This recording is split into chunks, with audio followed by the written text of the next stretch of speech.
my friends, the great experiment. Down on the lower decks. Hidden trick.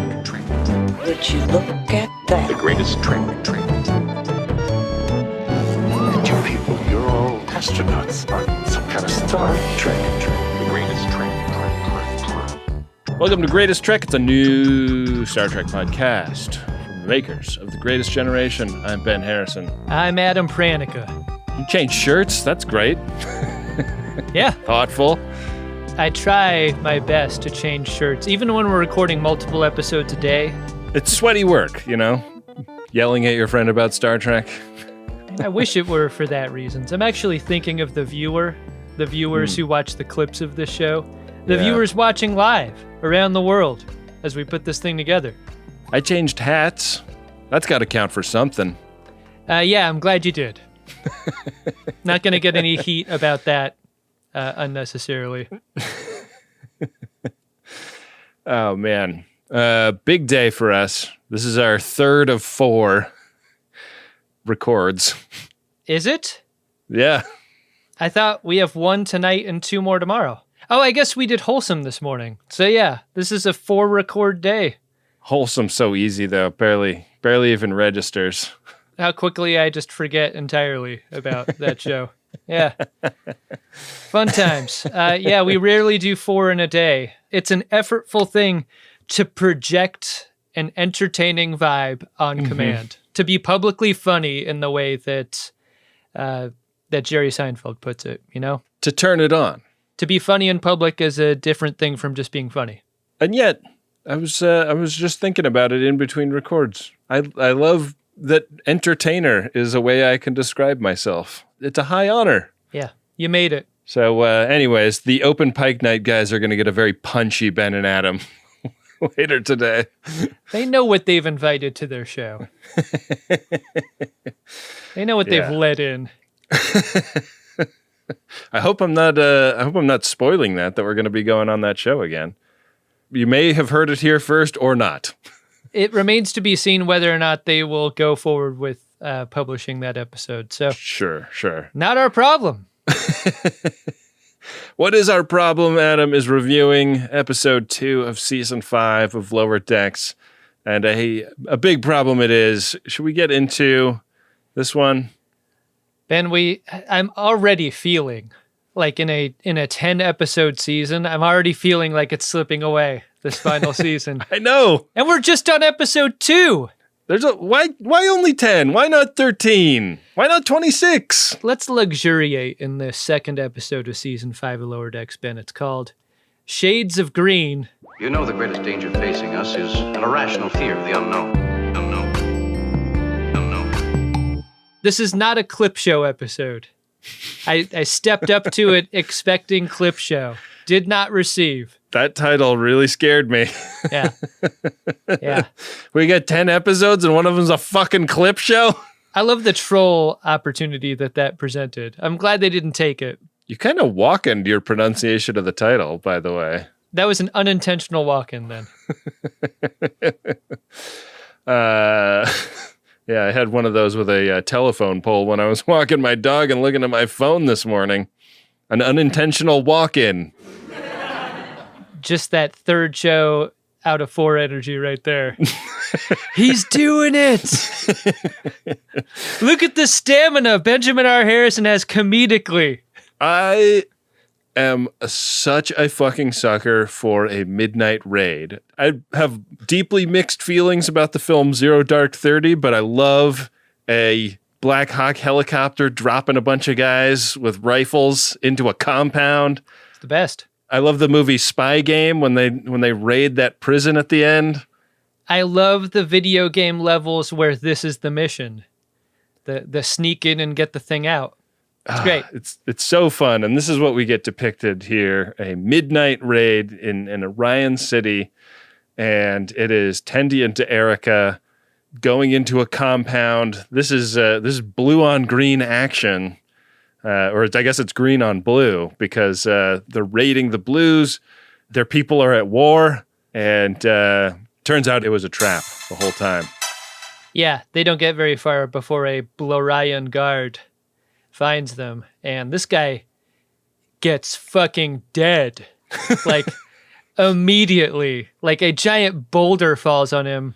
Yeah. RSVP this Blorian guard. Gah, just nasty. Yeah. This is a real, like, Acme-style cartoon situation here, right? Yeah. Gruesome version, you know? This thing doesn't do the whistling that a Coyote and Roadrunner cartoon has whenever a boulder falls from great height. Sure. Yeah, it's rough stuff. This was, in fact, a snack being dropped onto a hologram table where Tendi was simulating this raid by way of doing some planning for some future action that they will pursue in this conflict. And her sister, D'Erika, just has a great big bowl of something yummy looking. They look like Scotch eggs to me. You ever have a Scotch egg? One of the big things that I miss when we get these screeners is that they don't have subtitles as an available option, and I always want to see what they call the thing. I couldn't quite catch it when it went by in the episode. I'm hoping it's those buffalo chicken blasts from Cheesecake Factory. That's kind of how it read on screen. It doesn't matter how light and airy the snack is. When you have a bowl this size, heaping with whatever it is, that is a disturbing amount of snacking going on. Tendi should have done the math on her sister being pregnant from this alone. I got a proposition for you, Ben. Mm-hmm. Should Daron's sibling be a girl? Mm-hmm. What do you think of D'Erika? D'Erika as the name we use on the show to go with Daron. If my future child's gender assigned at birth is female, I'm all for it. Great. Put it on the board. My wife is totally convinced it's a boy, just based on, I don't know.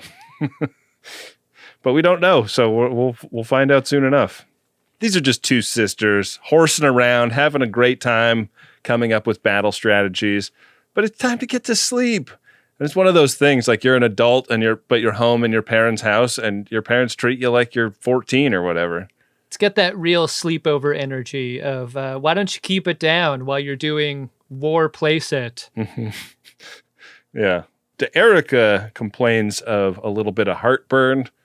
Probably not helped by this fried snack she's having, but Tendi wants to whip out the tricorder and get to the bottom of what's causing it.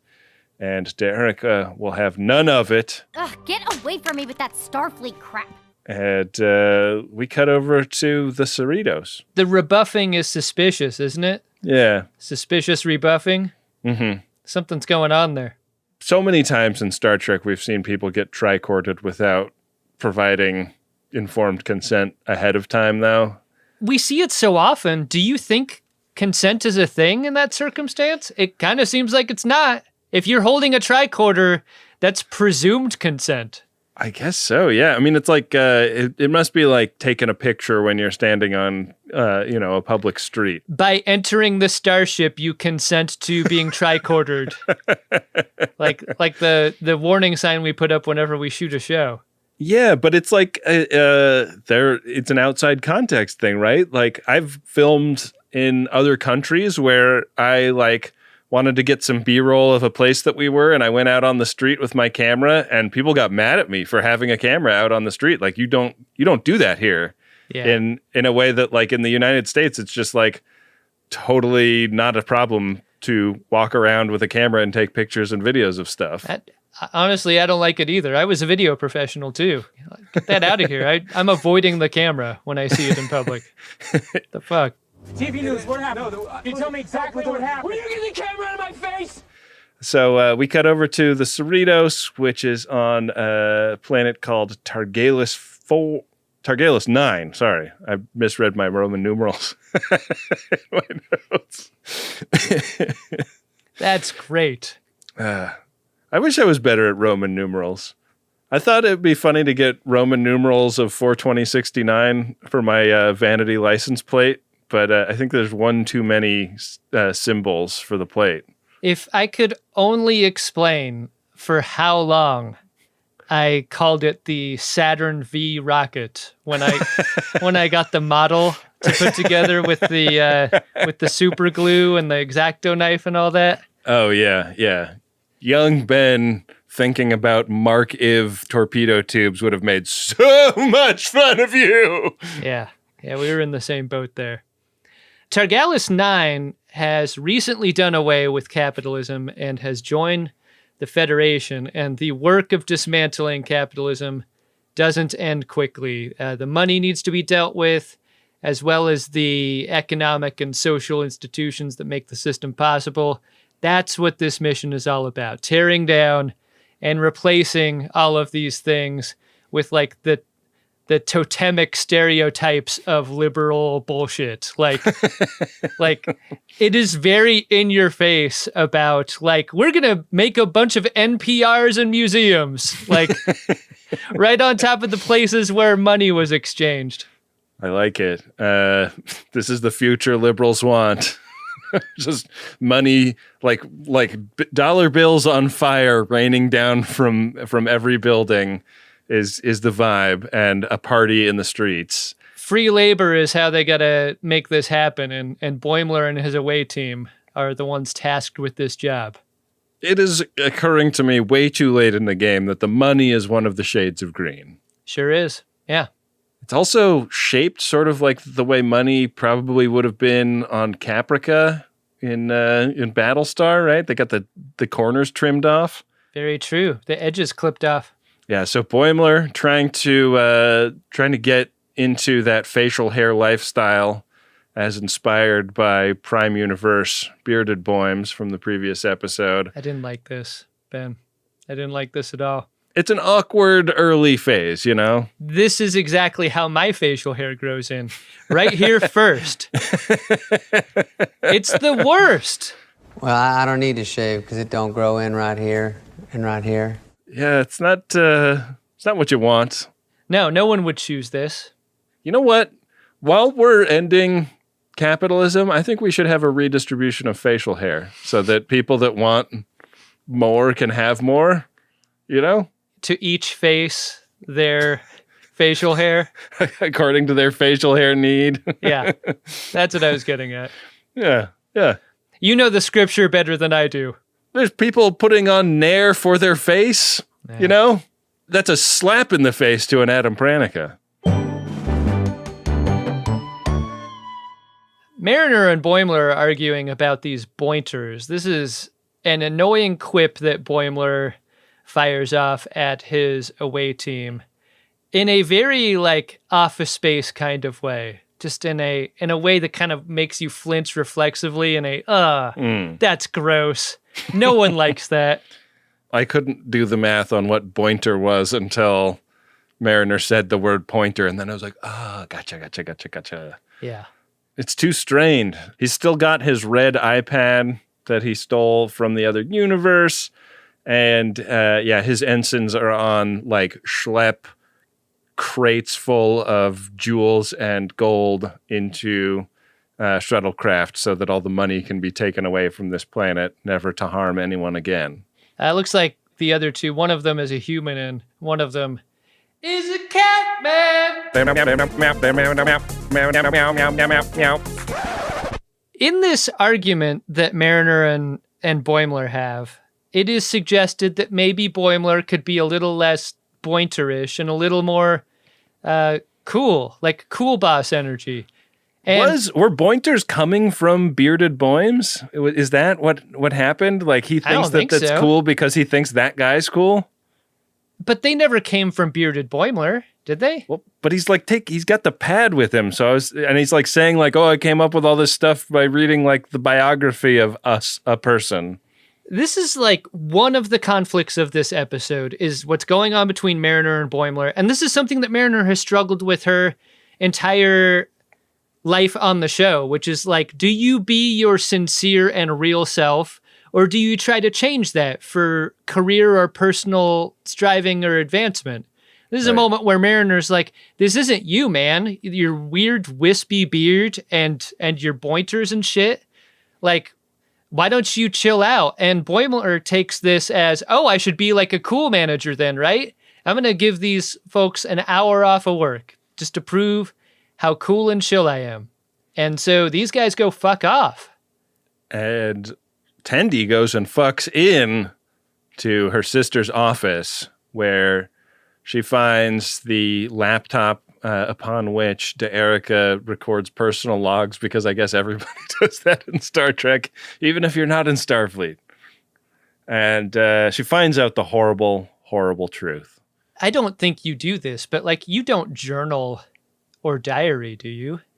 No, I've heard that it's like very good for you. Like people have like vastly better mental health if they do this for themselves. And I really like the idea of it, but I can't imagine actually like making the time for it. I only ever do it when I'm in a different country. Like I just kind of write down what I did for the day and where I ate and stuff, like I'm fucking Rick Steves or some bullshit. Like that's the only time. But I wonder like this is that, isn't it? This is our fucking diary, these shows. And for as long as they live, this is what it's going to be. Like people reading our diaries long after we're dead. Yeah, this is a secret. Don't read this. What do you think the little hasp in the lock on the edge of the podcast was for? That's an indicator that this is secret. Just bury me under a pile of USB drives. That are the only things that contain this show. Oh, yeah. And then like 3,000 years in the future, archaeologists are like, they seem to be very interested in something called Star Trek. Danae, plug in the USB drives. Adam becomes a weird sex ghost. Very unpredictable was that outcome. You're not that far from being a weird sex ghost now, so it would be a natural evolution for you. I'm more of a masturbation ghost. So, she finds the horrible truth in D'Erika's iPad, which is that D'Erika is preggers, and this is a revelation that is just washing over Tendi when the door flies open and D'Erika comes in and is like, "Oh, what are you doing in my office?" And I was shocked at how non-sospechoso she was about this. Like, Tendi is clearly lying and clearly sneaking, you know? She got caught sneaking. But this is the moment that really solidifies how close they are in their relationship. That there is no suspicion about this, I think just demonstrates, like, it is all good between them. Yeah. No honor among thieves, but among pirates? Yeah, sure. Why not? Subject change to an update on the whole pirate war thing. They have received a summons to appear before the Orion Pirate Queen to have their war adjudicated. And you think this might be the scene where D'Erika would admit to the pregnancy, but that doesn't happen here. I like that the Borgs and the pirates have queens. Yeah. Who else has queens? Just them, right? Any other queens in Star Trek that you can think of? Oh man, I just twisted my back and it felt like my leg fell off. Just, fuck! I'm still dealing with this shit. Oh no. I just moved a hair and it was like lightning bolt. I thought Cheesecake Factory had cured you, man. The thing I need to do is keep going back to the Cheesecake Factory for my my medical pasta. My emergency medical pasta fixes me right up. We're taking it to series, a fourth Uxbridge Shimoda production going into full time. All right, let's get to work. Back on the Cerritos, Rutherford is working on a busted automatic door when T-Lin appears in a way that shocks him. And she's there to get some lessons on shuttle repair. And the busted up Sequoia is going to be that, you know, back in our time, Ben, back when we were in high school, there could be sometimes an auto repair class that you could take where there was like an old beat up car that you learn how to turn wrenches on. This seems to be like what the Sequoia is, and this is what T-Lin wants to learn on with Rutherford's help. Yeah, we just had like drama classes and stuff at my high school. Like restringing tennis rackets, 301. she's got to like study for some test. She wants Rutherford to help her out, and he no-can-do's her. Yeah, that's okay. She's just going to wait until he's got the time for her by standing right behind him in a way that like Vulcans classically do. Like Vulcans are classic read the room illiterate, you know? They really cannot. Yeah. I loved Rutherford's shouting okie dokie in an I'm scared way. Yeah. Yeah. He's got 10 different versions of this line. It's great. Oh, man. Eugene Cordero's funny. Okie dokie. Sounds good. So we go to the palace on Orion Prime or whatever, where the Queen has hauled. To you, Ben, it's probably Orion I. Yeah. And me. I'll admit that. Also not great with Roman numerals. I'll put myself under that bus too. Yeah. We both suck. So we learn that the Blues are trying to call themselves Azures. That's great. The Queen is very angry at this war between House Tendi and House Azure because the booty must flow.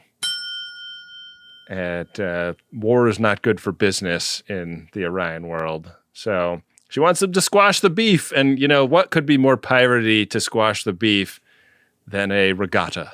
Classic summer film situation here being constructed.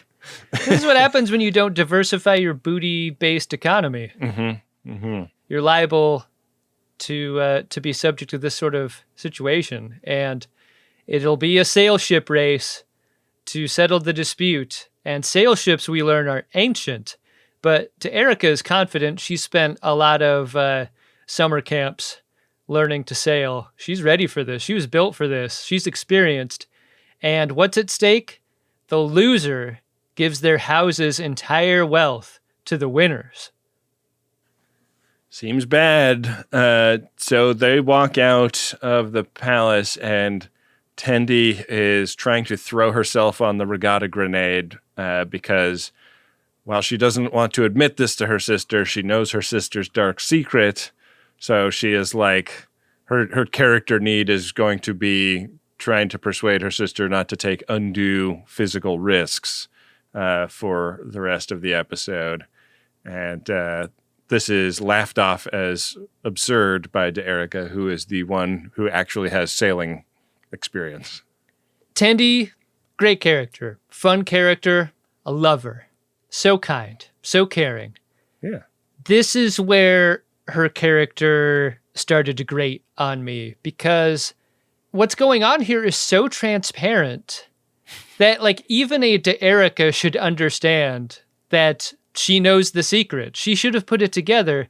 It's one of those moments in story construction where you're just making your characters a little stupid to allow for the story to transpire in a way that I like. There was a little bit of friction against that for me. Yeah, like I think that it's a very like Cheers episode dilemma. Great call. Yeah.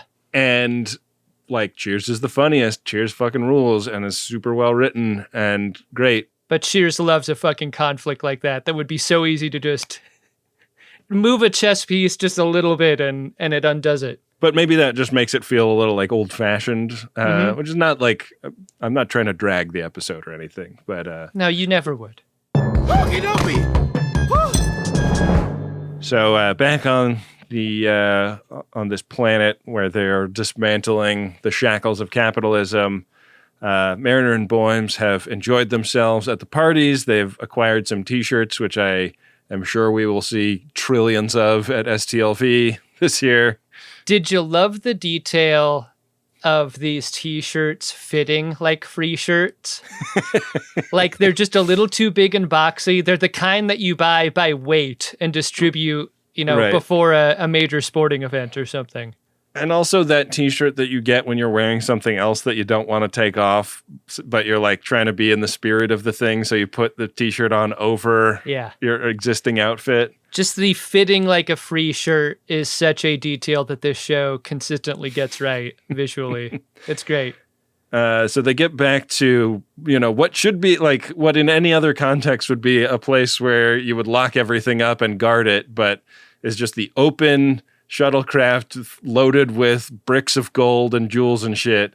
And their ensigns are missing. When Ransom blurps in a call for an update to the situation, perfect timing by Ransom. They say all is well. Yeah. I mean, Boimler specifically jumps into Mariner's chest to say it, saying it on her comm badge and not his. I love the comedy of him grabbing her comm badge in order to interrupt this car crash before it actually happens. Big fun. Love that you two are sharing a comm badge. I wanted a line about like hand away from the goods or something though. Like he's tugging at her shirt at a pretty high priority area, and so he lies to Ransom or obfuscates the situation, and Mariner is shocked by this because Boimler is such a goody two shoes most of the time. This new behavior that he has now that there are people under his command doesn't make a lot of sense to her. But he's like, I've got a plan here. Like I set a rendezvous point with these guys. It's one of my pointers, and we'll just go meet up with them there. There's not going to be a problem. Nobody has to scan for life forms. I just love scanning for life forms. They're about ready to get underway, and Tendi just will not stop mothering D'Erika. We get a couple of moments of this before the race is on, and it's fun to see the differences between the Orion and the Blorion ships, like the different configuration of the sails, the different looks to the ships themselves. It's great. Just teach me visually about the differences going on here. That's what we get. Tendi's just being a nudge the entire time. She wants D'Erika off her feet, elevated feet. D'Erika is not down with that shit. Neither am I. Dial it back 25%. Like, have Tendi do the work of being on a sailboat, but also attend to these feelings as well. That it is 100% about her sister, that's the part that breaks it for me. If you just let her be stressed while she's trying to do other shit, yeah, I feel like this could have worked a little bit better. But yeah, it seems like their sailboat is going faster than the other one. It feels like they're off to a good start. I love a spaceship race. Like, we got an episode like this in Voyager, right? Like there's a starting line and like a starship parade almost, and like, I don't know. I really go for that stuff. It's neat. It's the ultimate test of ship design and piloting skills. What's not neat to Rutherford is to Lynn taking it upon herself to try and fix the Sequoia. She's using some solder, and he snatches that solder gun right out of her hands and doesn't want her anywhere near it, basically. You know what the equivalent is of this moment? I was thinking a lot about it. Like, stay away from my grill. You know, like if I'm cooking something, like I want to see the process all the way through. Mm-hmm. You don't have to get in the middle of this. Like, I got it. Can Adam cook? Can Adam cook? Maybe. Let's find out. Let's find out together instead of not knowing by the end of things because everyone else was involved too. Yeah. Brief little moment, and then we're back on the surface where Boimler and Mariner are hanging out outside the museum, and they see their ensigns getting shoved into a van like victims of the CIA in some, country we shouldn't be in. And they're like, fuck, actual emergency now. Now they're in real trouble, and we got to tell Ransom the truth about what's going on. But they radio up to him this time and tell him about the situation. He's like, yeah, like we're familiar with this. This phenomenon has been happening to a lot of our crew. Elitist terror cells are popping up, and these people's axe to grind is that the fall of capitalism is actually bad for them. The anti-capitalists have been popping off all over. I love Ransom's whole De Niro from Copland here. He's like, I'd love to give you resources, but I'm too busy eating this sandwich. We don't have any of those. Commander, our away team was just kidnapped. They never give you any napkins in this place. What am I supposed to use? And you blew it. So Ransom does that thing where he just delegates the problem right back to them. He's like, you broke it. You buy it. So Figure it out. It's like that time that Geordi went to Captain Picard and was like, I hate this guy Barclay. Yeah. And Picard was like, figure it out, buddy. Maybe you should attempt bullying him into leaving Starfleet. So they commandeer a free speeder bike thing. Nobody cares because no more capitalism. Wouldn't that be hard for you to accept? Especially in the transition phase. Like, you've worked your whole life under a capitalist society, and like you earn the things that you have, and maybe Benjamin R. Harrison has a nice motorcycle. All of a sudden, fall of capitalism happens. Anyone can just ride your bike after that? That sucks. I want my bike grandfathered in. I'll replicate a new one. That's the whole point. So the installation of the replicators make everything without value, whether or not it's like personal value or anything else? Here's the thing, man. The things you own sort of end up owning you, don't they? I'm fine with that. Own me, cool stuff that I've gotten over the years of very specific interests and saving and stuff. I would be so fucking relieved, honestly. Take it all. Take every fucking stick of furniture. Ugh. You know, the fall of capitalism would be a net positive for you, wouldn't it? Facts, absolutely. So back on the Orion sail ship, the Blorions have fired weapons at them, and they take great umbrage with the idea that, like, hey, a sail ship race doesn't have weapons fire. But in my mind, I was like, these Blorions are onto something, because I think the judge would really appreciate what's going on here. This seems like a very Orion way to do a sail ship race. Yeah, you gotta have weps, actually. Yeah. We gotta have weps. This compels D'Erika to try to board their ship. And while she's away, Tendi proposes a mutiny with the rest of the crew. She doesn't have to try very hard to convince them either, because she has rank. Yeah, she's not the captain of the ship, but she has a title that moves them to join her side. But she doesn't want this to be like the bloody kind of mutiny, because she is so motivated by protecting her sister at all costs. So they do this. They really soft pedal this. They even come up with a fun name for it. And they restrain D'Erika to her captain's chair, which feels like kind of weird that those restraints are just like built right into the chair. They sure are. This is like a mutiny-ready captain's chair, you know? Ready to go. We need to score a lot of latinum fast. We're licensed businessmen. Hey! Cheaters don't deserve nothing in latinum. So now Tendi's in charge. How about that? Yeah. She's going to not fire back, I guess, is her captaining style. This is the other part of it, is like in babying D'Erika and putting Tendi in charge, your chances of winning the sail race probably decrease a lot, right? We know she doesn't know anything about sailing. Yeah, but do the other, like, these crew are the crew of her pirate ship in the previous episode, so maybe they do because they're pals with D'Erika? Maybe. Unclear.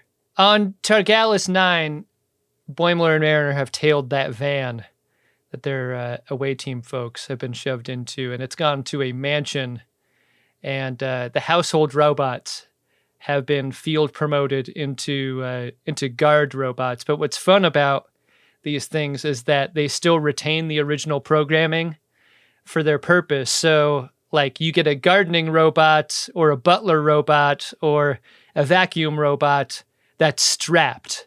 And it's having competing thoughts about whether or not to protect the home or clean up a mess, which is how Mariner distracts one of them by like throwing something behind it that it needs to vacuum up. And that lets them to gain entrance. There's no way captains of industry would really know how to like reprogram a Roomba, you know? It's very plausible. Yeah. They are quickly caught by the gardening drone, who is also strapped. Yeah. So they don't get very far once inside. We cut back to the sailing race where the Azure Orions have shot the sail on D'Erika's ship, which causes like a power outage allowing her to escape her bonds. And Tendi catches her on her way out of the ship and admits that she snooped. And they're like preparing to jump out of the ship to go take the fight. I guess to go fix the sail, right? This thing has really fucked the ship up badly, and it's coming in low over one of the bigger rocks in this meteor field that they're sailing through. And the ship comes down. Yeah, right on a nearby asteroid. Feels like means they're done, right? Sure does. Back in the mansion, the robot guard is having a hard time working with these contradictory orders it's been given. And it's leading Mariner and Boimler into the basement where they find a cell where the other two people in the away team appear dead. They look dead as fuck. RSVP, the human and the cat man.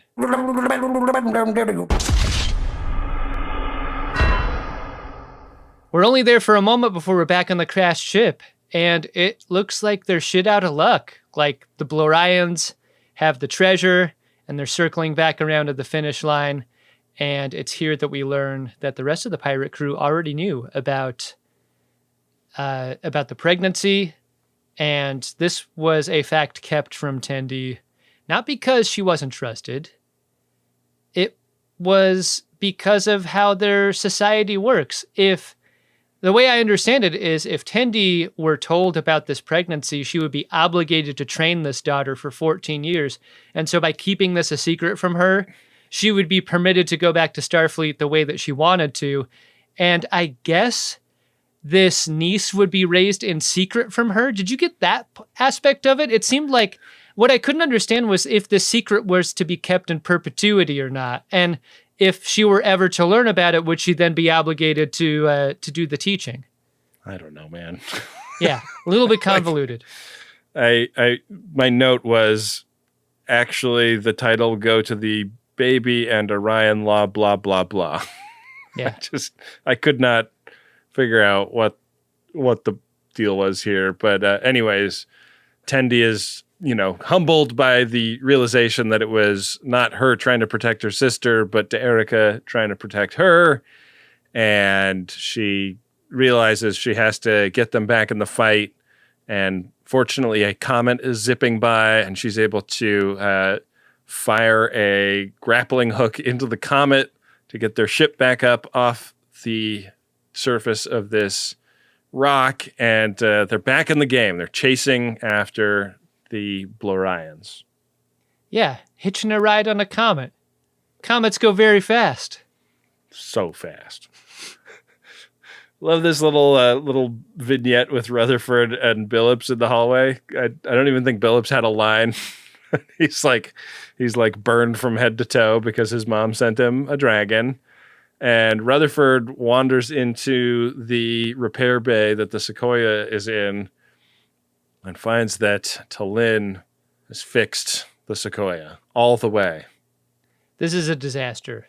T'Lyn didn't know any better because T'Lyn was working on an angle herself. She thought that the completion of this project would sort of brighten the mood for Rutherford, a person who is clearly down in the dumps about the Tendi thing. And when he learns about this, it seems like Rutherford is genuinely touched by this, like really appreciates the attempt, even though it resulted in a thing that he really does not want.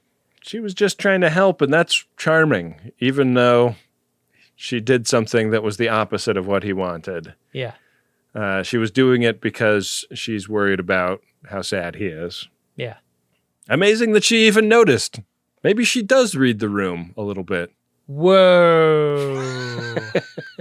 I did not put that together. So she's fake room read illiterate. Yeah. She was faking it the whole time. I hate it when you find that out. You don't think that I can tell a difference? No. Get out of here. Back in the cell on Targalis 9, Boimler and Mariner are working to resuscitate their fallen crew people. And lordy, you do not have to go that hard with the foaming of the mouth, but they do here. There is a lot of foam, and with each chest compression, like more and more foam comes out. It's really grody, and a couple of members of the landed gentry come down to check on their prisoners and are horrified to see that doing a bad thing had consequences that may redound on them. And they don't even open the cell before they flee to try to go like live off the land somewhere. And it's not long after they've gone that the color comes back into the ensigns' faces, and they reveal that they were doing bits on death. All I do is Bits. no matter what. They were doing beetle bumps, I guess, to get poisoned in such a way where they would appear dead by their captors. And this is a callback to a Bointer that occurred earlier, where Boimler cautioned them about interacting with the native plants and animals there. So indirectly, Boimler was the hero. Even more indirectly, Prime Universe Boimler was the hero. It's true. Because Yeah. potentially this was his idea. Yeah. Meanwhile, on the sail ship, they're coming right up on the Orion sail ship, and they're able to get on board, get that treasure, and what Tendi does with it is really surprising. She wings it out into space and shoots it. She thinks that destroying the booty will make everything better because it creates the conditions of a tie in this race. Plunder this was a line that they could have put in Tendi's mouth, and I really feel like that's a missed opportunity. As a Star Trek First Contact call. Yeah, could have been. Yeah, she kills the treasure, and she's like, this is great because it's like, this makes it a tie, so nobody has to give up the wealth of their family. And one of the great Lower Deck smash cuts is the Queen saying, in fact, it's the opposite. They both have to give up their wealth. She doesn't like Starfleet solutions to Orion problems, and that's the whole reason they had this regatta in the first place. This is the thing that makes it just like the A story. Like, Boimler tried to lead with values that weren't his own and ate shit for it in the same way Tendi tried to prescribe Starfleet values to an Orion situation, and that backfired too. Yeah. Great loss for everyone. A little less of a loss for the Orions, as they, it turns out, didn't have a lot of wealth to lose to begin with. But it seems like the Tendi family are going to be destitute. Yeah. I guess it was the shades of green we made along the way. Yeah. The Tendi family are like pretty chill about this, though. Yeah. They're like, you know, it is in fact very stressful to be as wealthy and important as we are. What with all of the attempted assassinations and everything, they're kind of looking forward to having a whole new deal. And the great news is that somehow this has unburdened Tendi of the thing about having to stick around for 14 years and she can go home. Is the title one of the things that they had to give up? Is that why? Seems like it. Is she no longer the something of the something constellation? I'm the mistress of the winter constellations. Wait, am I supposed to know what that is? Hard to know. I wonder if that changes her vibe when she sees Billups around, like the other person on the ship that has a weird title. Yeah, maybe. Who's like, now I'm alone with this. Anyways, yeah, she goes home. She surprises Rutherford stepping off the transporter. He gets a big old hug. And they go back to the shuttle repair bay where they find T'Lyn and Badgie just like beating the shit out of the shuttle. If he's blue, is that Goodgie?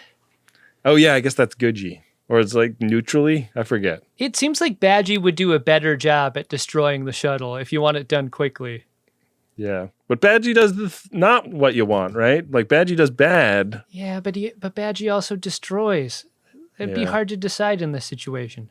Oh man, that's like a unstoppable force, unmovable object kind of situation. Yeah.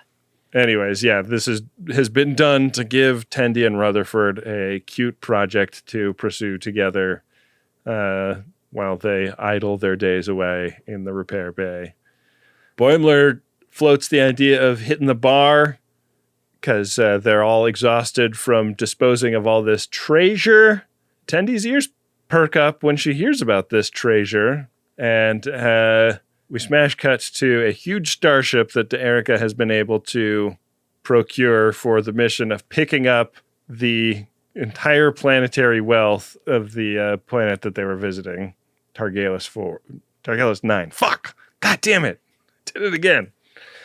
Which kind of a sad statement on like the wealthy, like even if they are ruined, they can still get enough credit to get a huge starship to pick up all of the wealth of a planet just because of like...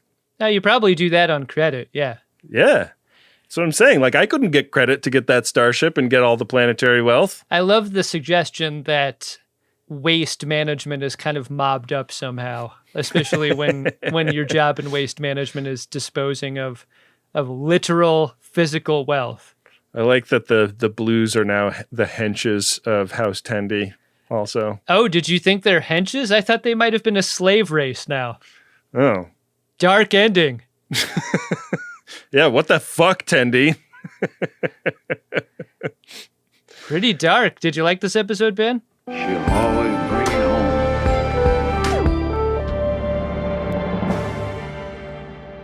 Yeah, I think on balance I liked it. I'm always down to see the end of capitalism depicted. Oh, sure. And I like the idea of it being nice, I feel like there's a lot of people that fantasize about the end of capitalism as a bloody mess. And I don't think it has to be that way. I think it could be nice. Oh, it doesn't have to be. And it's fun when you're at a remove watching it from a distance the way the Cerritos ship is. I mean, you take all their gold bars and you leave, and who knows what's going to happen as soon as they break orbit. Doesn't seem like the faction of pro-capitalist terrorists are going to let this one go. It's not exactly true that the riots have been put down, I don't think.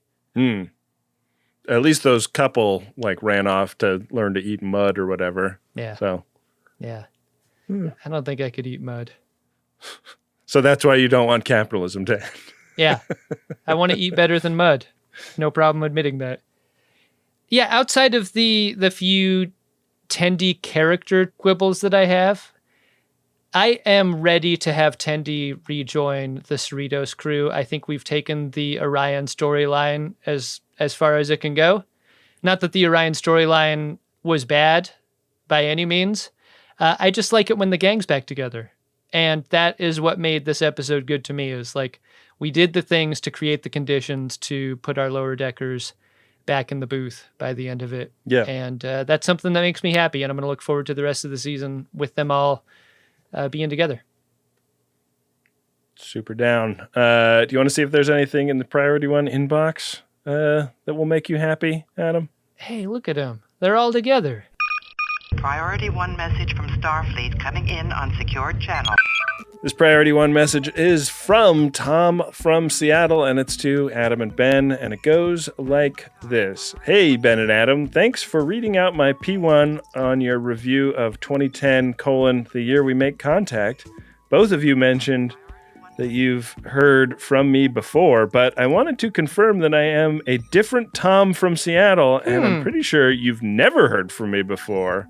Okay, thanks, bye. Wow. I never for a moment thought that there could be more than one Tom from Seattle.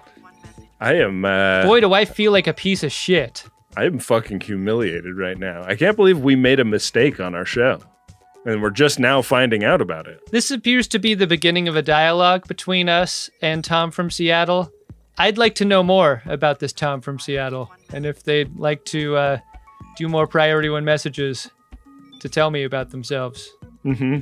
As a way to distinguish themselves from the Tom that we know and like, let's break the P1 in half and put it on the pool table and have the Toms deal with it.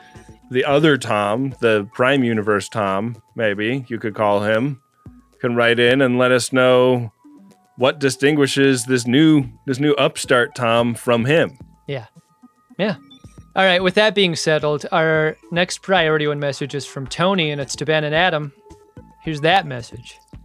I've been listening eagerly to you guys since Malibu Picard back in 2016, and a Max Fun member since a long time ago. Hell yeah. I'm 70. But I still look great. And therefore have only 30 more years to live. Okay. Every moment counts. So please, No more factory seconds in the bonus feed. I'm on my aching elderly knees begging you. Please no more. Sorry.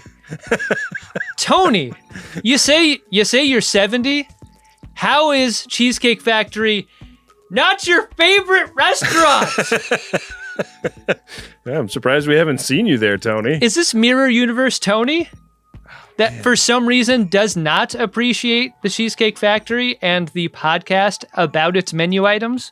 I think that we can survive quarterly Cheesecake Factory. I think that's endurable, right? It's so interesting that you and I have perceived this message in different ways. I am reading this as a message that says, stop doing factory seconds. I don't like the show. You are reading into it a message where Tony is trying to encourage the life extension that would result about us not going and eating Cheesecake Factory food anymore. Yeah, I think that's the subtext. I never read that subtext in there. I just think Tony's a factory seconds hater. Oh, man. Right back in, Tony, and let it clarify. You're going to have to get another P1 to clarify. If you can find a Tom in Seattle, like maybe you can piggyback on their P1, but yeah, we need to get to the bottom of this. Tom also looking very young for their age, so there you go. Thank you so much for being an OG FOD, Tony. And thanks to everyone who got a P1. You can get one by going to MaximumFun.org/Jumbotron and booking yours today. Really helps keep the lights on around here. Hey, Ben. What's that, Adam? Did you find yourself in Edward Larkin? Edward Larkin! I'm going to give it to Tendi just for being like so absurdly solicitous of a pregnant woman. Like, she's a medical professional. I completely kind of missed the part where she's in medicine and this being kind of a thrust of her action. I mean, like, there are like intense things about being pregnant. It is not like health neutral by any means, but I don't know. Maybe this is biased because of the OB that my wife and I go visit when we have prenatal checkups. But this guy, like, so non-alarmist, so unflappable. Like, he's like, yeah, like, just, like. Do you guys have a treadmill? Here are a couple like dietary things that you shouldn't do. Here's some vitamins you should take. Like, you'll know if something's wrong. Just like, come tell me. Yeah. He's never tried to force fuzzy slippers on my wife. So yeah, I feel like she's being the Larkin this time. I don't know your wife very well, even though I know her birthday, her phone number, and hey, what the hell? Lots of other factual information about her. She does not strike me as the fuzzy slippers type. Fuzzy handcuffs, maybe. Like, she is more prone to worry, like, just temperamentally. She is her own Tendi. That's what I think. She's her own Tendi, right? Like this is the perfect doctor for her because he really like talks her off of the ledge. And I thought it was interesting to see the dynamic flipped. She doesn't necessarily have you as a force in her life of anti-worry either, Oh yeah, no, I bring nothing but anxiety to the table. Yeah. How about you? Did you have an Edward Larkin, Adam? That one's hard to beat. Yeah, that was the one clang about the episode to me. I mean, have it in there. Just a little less. Just a little too much mayo. Mm-hmm. Yeah. On this comedy sandwich, you know what I'm saying? Yeah, maybe a little salt to bring out the sweet, Yep. That's where I'm at. Well, that was a lot of fun. I'm going to head over to the company Slack where we keep our warning bois. We really appreciate it when people go out on the internet and mention our show, help spread the word about what we do here. We just super appreciate it. So we try to shout those out whenever we can. Prepare a buoy and launch it when ready. Warning buoys. An emergency buoy. A warning buoy. This one is on Blue Sky at involuntary.orange.bluesky.social. Said, I replaced my ancient car radio with a smart model just in time to have this Greatest Trek episode title plastered or perhaps splattered in huge letters across the screen. Sure hope I don't get pulled over. And included a screenshot of a Greatest Gen episode from toward the end of season 1 of Star Trek Enterprise that we titled Planets Come. In big bright letters there on the stereo. I mean, and Alexander wept, for there were no more great titles to use on our show. Love that bit. Thank you to everyone who recommends the show online or leaves a nice 5-star review on Apple Podcasts especially. Really helps us get the word out about what we do over here. Yeah. All right. We got to go, Adam. We got another podcast to record in a little bit. Amazing. Really appreciate everyone who supports and listens, and we are going to leave this one with Rob Adler here. Hey, thanks, Rob. Greatest Trek is an Uxbridge Shimoda podcast on the Maximum Fun Network. It's hosted by Ben Harrison and Adam Pranica. It's produced by Wynde Priddy, and this episode was edited by Rob Adler. Ben and Adam will be back on Friday with a recap of Season 5, Episode 3, The Best Exotic Nanite Hotel. Big thank you to the Max Fun members who support this show financially.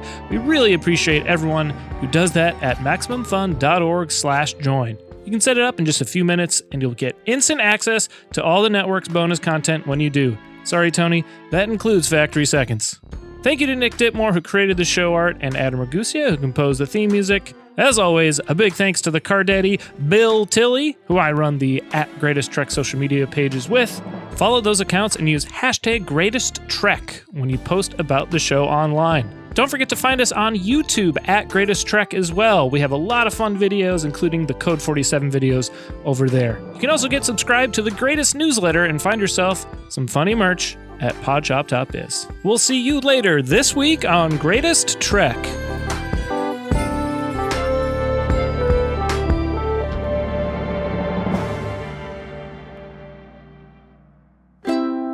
Maximum Fun, a worker-owned network of artist-owned shows. supported directly by you.